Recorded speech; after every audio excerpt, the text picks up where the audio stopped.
ओम शांति। प्रातः मुरली। ओम शांति। बाप दादा 22/1/2025। मीठे बच्चे, ये अनादि बना बनाया ड्रामा है। ये बहुत अच्छा बना हुआ है। इसके पास्ट, प्रेजेंट और फ्यूचर को तुम बच्चे अच्छी तरह जानते हो। प्रश्न है, किस कशिश के आधार पर सभी आत्माएं तुम्हारे पास खिंचती हुई आएंगी? उत्तर, पवित्रता और योग की कशिश के आधार पर। इसी से ही तुम्हारी वृद्धि होती जाएगी। आगे चलकर बाप को फट से जान जाएंगे। देखेंगे इतने ढेर सब बरसा ले रहे हैं तो बहुत आएंगे। जितनी देरी होगी उतनी तुम्हारे में कशिश होती जाएगी। ओम शांति। रूहानी बच्चों को ये तो मालूम है कि हम आत्माएं परमधाम से आती हैं। बुद्धि में है ना, जब सभी आत्माएं आकर के पूरी तरह पूरी होती हैं, बाकी थोड़े रहते हैं, तब बाप आते हैं। अभी तुम बच्चों को भी समझाना बहुत सहज है। दूर देश का रहने वाला सबसे पिछाड़ी में आते हैं, बाकी थोड़े रहते हैं, बाकी तक भी अभी तक भी वृद्धि होती रहती है ना, ये भी जानते हो। बाप को कोई भी जानते नहीं है, तो फिर रचना के आदि मध्य अंत को कैसे जानेंगे? ये बेहद का ड्रामा है ना, तो ड्रामा के एक्टर्स को मालूम होना चाहिए, जैसे हद के एक्टर्स को भी मालूम होता है। फलाने फलाने को ये पार्ट मिला हुआ है। जो चीज़ पास्ट हो जाती है उनका ही फिर छोटा ड्रामा बनाते हैं। फ्यूचर का तो बना ना सके, पास्ट जो हुआ है उसे लेकर और कुछ कहानियाँ भी बनाकर ड्रामा तैयार करते हैं, वही सबके दिखाते हैं। फ्यूचर को जो जानते ही नहीं। अभी तुम समझते हो बाप आया है, स्थापना हो रही है, हम बरसा पा रहे हैं। जो आते रहते हैं उनको हम रास्ता बताते हैं। देवी देवता बन पद पाने, ये देवताएं इतना ऊंच कैसे बने, ये भी किसको पता नहीं है। वास्तव में आदि सनातन तो देवी देवता धर्म ही है। अपने धर्म को भूल जाते हैं तो कह देते हैं कि हमारे लिए तो सब धर्म एक ही है। अब तुम बच्चे जानते हो कि बाबा हमको पढ़ा रहे हैं। बाप के डायरेक्शन से ही चित्र आदि बनाए जाते हैं। बाबा दिव्य दृष्टि से चित्र बनवाते थे, कोई तो फिर इतनी बुद्धि से भी बनाते हैं। बच्चों को ये भी समझाया है कि ये ज़रूर लिखो, पाठधारी एक्टर्स तो हैं, परंतु क्रिएटर, डायरेक्टर आदि को कोई नहीं जानते। बाप अब नए धर्म की स्थापना कर रहे हैं। पुराने से नई दुनिया बननी है, ये भी बुद्धि में रहना चाहिए। पुरानी दुनिया में ही बाप आकर के तुमको ब्राह्मण बनाते हैं, ब्राह्मण ही फिर देवता बनेंगे। युक्ति देखो कैसी अच्छी है। भले यह है अनादि बना बनाया ड्रामा, परंतु बना बहुत अच्छा है। बाप कहते हैं तुमको घुइये घुइये बातें नित्य सुनाता रहता हूँ। जब विनाश शुरू होगा तो तुम बच्चों को पास्ट की सारी हिस्ट्री मालूम होगी। फिर सतयुग में जाएंगे तो पास्ट की हिस्ट्री कुछ भी याद नहीं रहेगी। प्रैक्टिकल एक्ट करते रहते हो, पास्ट का किसको सुनाएंगे?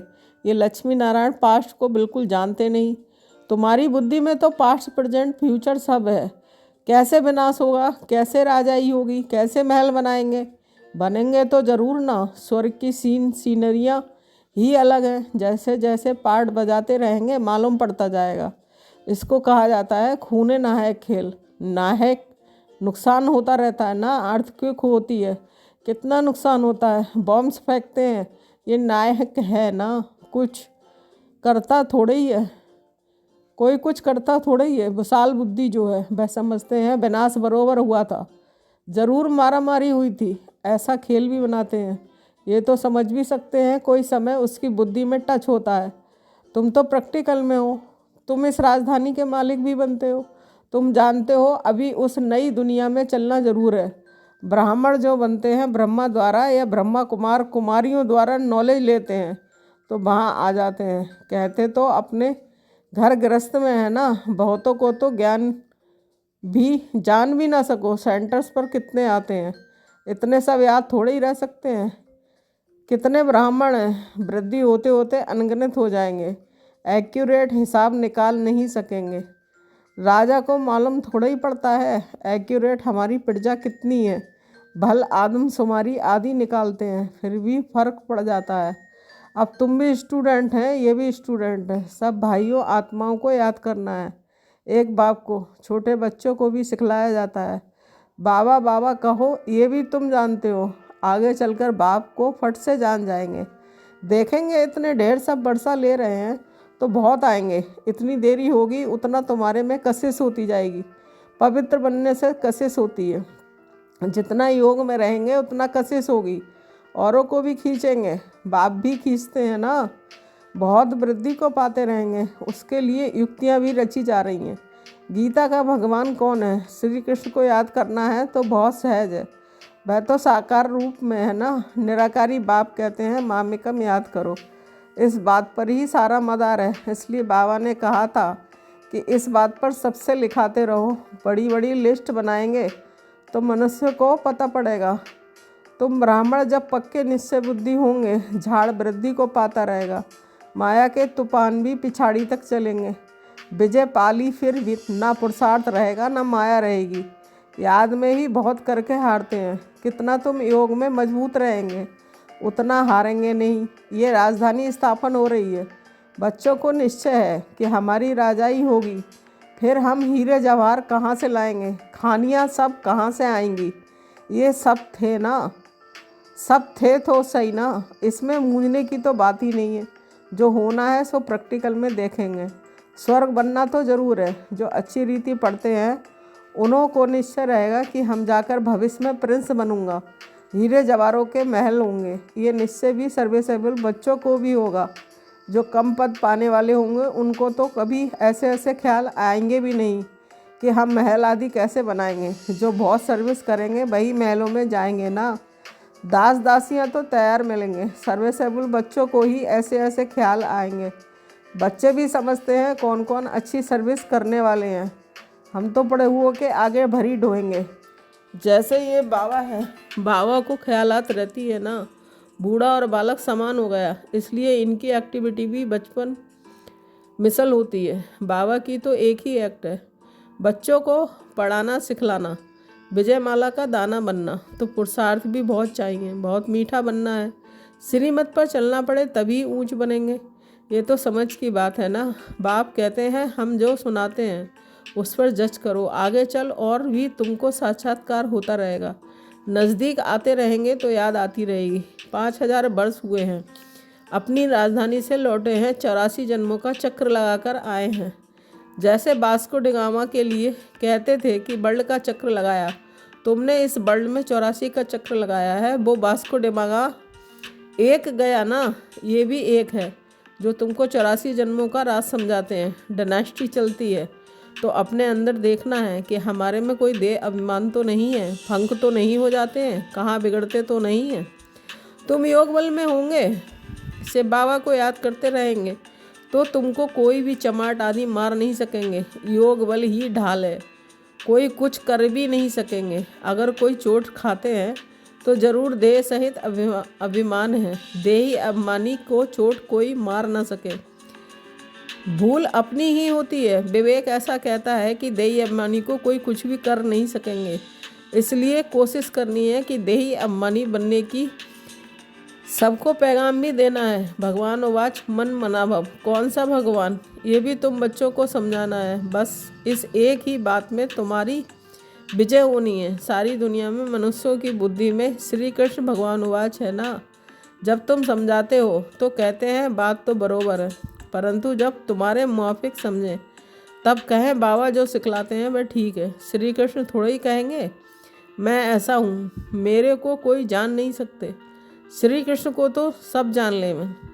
ऐसे भी नहीं है कि श्री कृष्ण के तन से भगवान कहते हैं, नहीं, श्री कृष्ण तो होता ही है सतयुग में। वहाँ कैसे भगवान आएंगे?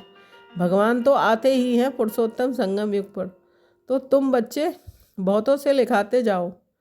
तुम्हारी ऐसी बड़ी चौपड़ी छपी हुई होनी चाहिए, उसमें सबकी लिखत हो। जब देखेंगे ये तो इतने सबने ऐसा लिखा है तो खुद भी लिखेंगे, फिर तुम्हारे पास बहुतों की लिखत हो जाएगी। गीता का भगवान कौन, ऊपर में भी लिखा हुआ हो कि ऊंच ते ऊंच बाप ही है श्री कृष्ण, तो ऊंच ते ऊंच है नहीं। वह कह ना सके कि मामेकम याद करो। ब्रह्मा से भी ऊंच ते ऊंच भगवान है ना। मुख्य बात ही है ये कि जिसमें सबका देवाला निकल जाएगा। बाबा कोई ऐसे नहीं कहते हैं कि यहाँ बैठना है, नहीं। सतगुरु को अपना बनाए, फिर अपने घर में जाकर रहो। शुरू में तो तुम्हारी भट्टी थी, शास्त्रों में भी भट्टी की बात है, परंतु भट्टी किसको कहा जाता है ये कोई नहीं जानते हैं। भट्टी होती है ईंटों की, उनमें कोई पक्की और कोई खंजर निकलती है। यहाँ भी देखो, सोना है नहीं, बाकी भीतर ठिक्कर है।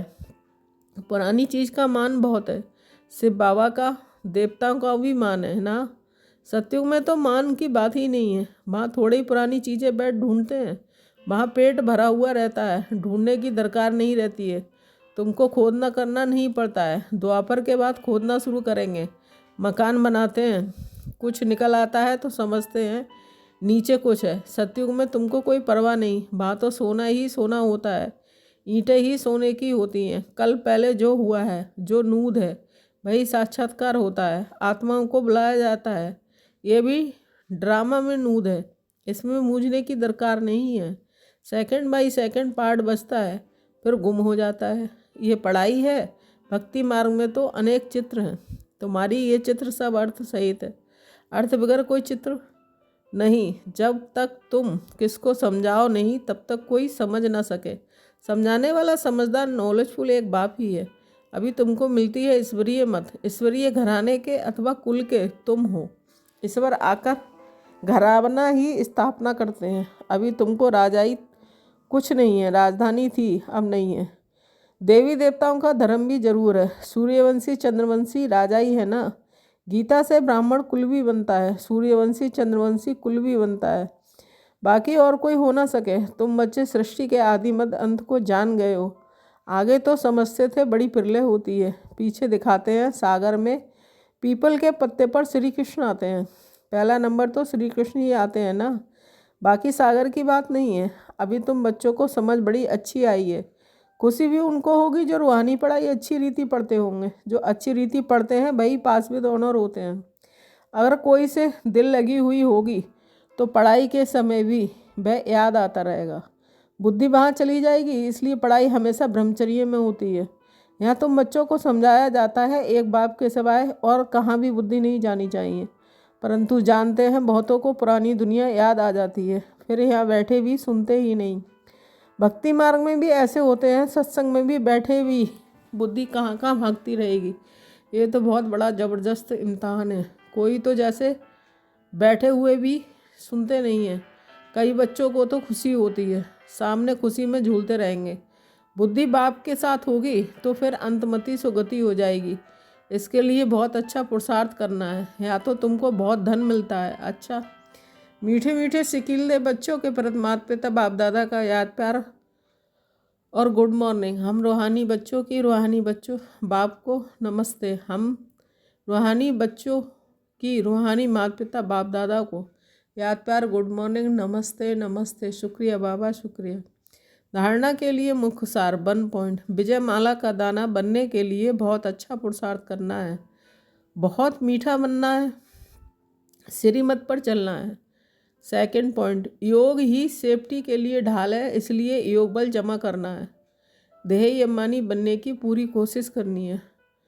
वरदान, विशेष शब्द की स्मृति द्वारा संपूर्णता की मंजिल को प्राप्त करने वाले स्वपरिवर्तक भव। स्पष्टीकरण, सदा यही स्मृति में रहे कि हम विशेष आत्मा हैं, विशेष कार्य के निमित्त हैं और विशेषता दिखाने वाले हैं। ये विशेष शब्द विशेष याद रखो, बोलना भी विशेष है, देखना भी विशेष, करना भी विशेष और सोचना भी विशेष। हर बात में ये विशेष शब्द लाने के लिए सहज स्वपरिवर्तक विश्व परिवर्तक बन जाएंगे, और जो संपूर्णता को प्राप्त करने का लक्ष्य है उस मंजिल को भी सहज ही प्राप्त कर लेंगे। स्लोगन, विघ्नों से घबराने के बजाय पेपर समझकर उन्हें पार करो। अपनी शक्तिशाली मनसा द्वारा साकाश देने की सेवा करो। अभी मनसा की क्वालिटी को बढ़ाओ तो क्वालिटी वाली आत्माएं समीप आएंगी। इसमें डबल सेवा है, स्वयं की भी और दूसरों की भी। स्वयं के लिए अलग मेहनत नहीं करनी पड़ेगी, प्रारब्ध प्राप्त है, ऐसी स्थिति अनुभव होगी। इस समय की श्रेष्ठ प्रारब्ध है सदा स्वयं सर्व प्राप्तियों से संपन्न रहना और सबको संपन्न बनाना। Om Shanti. Thank you Baba.